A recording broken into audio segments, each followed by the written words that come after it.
মধ্যে প্রবেশ করো না, সেই বাড়িতে ঢুকো না। আনসারীদের মধ্যে থেকে একজন সাহাবী উঠে বলেছেন, ইয়া রাসূলুল্লাহ আফারাআইতা আল-হাম, আপনি দেওর সম্পর্কে কি মত রাখেন? দেওর ভাবি একটু গর্ব করবে না? দেওর ভাবি একটু মজাক করবে না? ভাবি দেওর একটু সম্পর্ক করবে না? আল্লাহ রাসূল বলেন, আল-হামু আল-মাউত, দেওর হচ্ছে মরণ।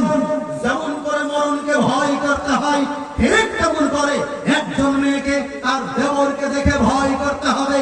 দেওরের সঙ্গে এক ঘরে চা খাওয়া চলবে না, দেওরের সঙ্গে এক বিছানায় বসে গল্প করা চলবে না। হারাম, হারাম, হারাম। পর্দা কত শক্ত! ইমাম আবু হানিফা রাহমাতুল্লাহি আলাইহি একটা ফতোয়া দিয়েছেন, একজন মেয়ে যখন সাবালিকা হয়, একজন মেয়ে যখন পিরিয়ডে চলে যায়, ওই মেয়েটার কোন পোশাক, ওই মেয়েটার কোন কাপড় এমন জায়গাতে শুকানোর জন্য রেখে দিয়া, যেখানে রাখলে গ্রামের ছেলেরা দেখবে, যেখানে রাখলে গ্রামের মুরব্বীরা দেখতে পাবে। ইমাম আবু হানিফা বলেছেন, ওই জায়গাতে মেয়েদের কাপড় নেড়ে দিয়া, ওই জায়গাতে মেয়েদের কাপড় রাখা হারাম, হারাম। সেখানে ওই কাপড় রাখা ইমাম আবু হানিফা রাহমাতুল্লাহি আলাইহি হারাম করেছেন। ওর নাম পর্দা, ওর নাম পর্দা।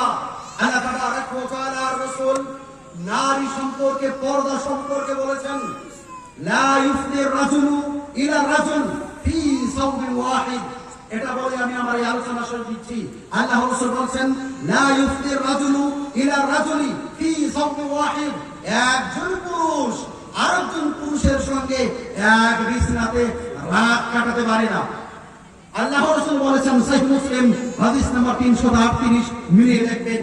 আল্লাহ রাসূল বলেছেন, লা ইফদির রাজুলু ইলা রাজুল ফি সাওবিন ওয়াহিদ, একজন পুরুষ আরেকজন পুরুষের সঙ্গে এক বিছানাতে রাত কাটাতে পারবে না।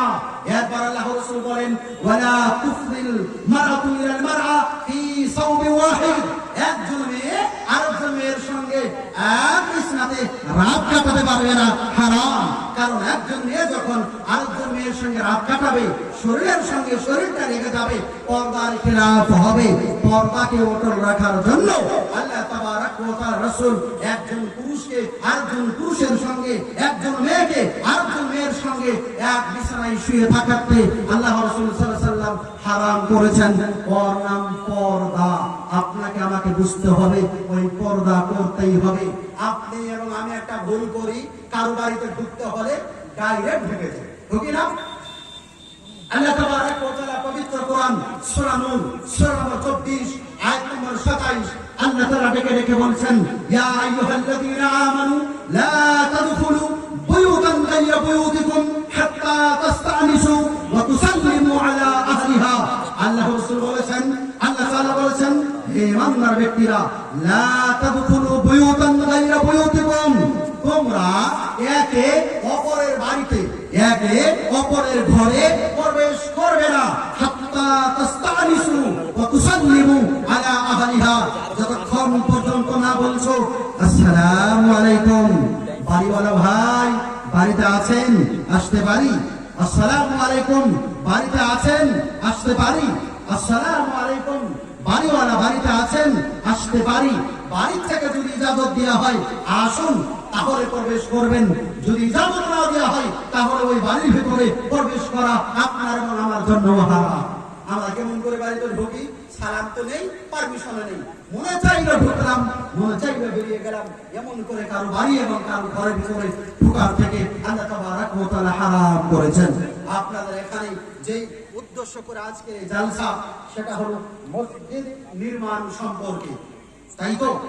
এই মসজিদের অনেকটাই প্রয়োজন আছে, এই মসজিদের অনেকটাই প্রয়োজন আছে।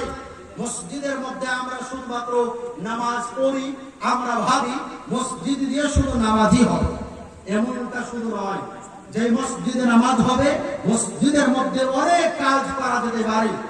বিশেষ করে বিবাহের অনুষ্ঠানটা মসজিদেই পাতা উত্তম। মসজিদের মধ্যে বিবাহ পড়ান, পণ থাকবে না, যৌতুক থাকবে। মসজিদের মধ্যে ইসলামিক যে কোনো আলোচনা করুন, মসজিদ থেকেই দল বেরিয়ে যান ইসলামের জন্য, মসজিদ থেকেই দল বেরিয়ে যান ইসলামের এই তাবলীগের জন্য, মানুষকে সালাতের দিকে ডাকার জন্য। শুধু নিজেরা সালাত আদায় করবেন এমনটা নয়। মসজিদ সম্পর্কে আল্লাহ রাসূল সাল্লাল্লাহু তাআলা আলাইহি ওয়াসাল্লাম বলেন, মান বানা লিল্লাহি বাইতান বানাল্লাহু লাহু বাইতান ফিল জান্নাহ। আল্লাহ তাবারক ওয়া তাআলা রাসূল বলেছেন, হে আমার উম্মত শোনো, কিয়ামতের দিনটা এমন একখানা দিন হবে যেই দিন বন্ধু বন্ধুর কাজে আসবে না, যেই দিন বক্তা শ্রোতার কাজে আসবে না, যেই দিন শ্রোতারা বক্তার কাজে আসবে না। ওই দিনে যদি বাঁচতে চাও, ওই দিনে যদি জান্নাত অর্জন করতে চাও, তাহলে পৃথিবীর মধ্যে মসজিদ নির্মাণ করো। আল্লাহ রাসূল ডেকে ডেকে বলেন, মান বানা লিল্লাহি বাইতান বানাল্লাহু লাহু বাইতান ফিল জান্নাহ। যাহারা এই পৃথিবীর মধ্যে আল্লাহ তাআলার জন্য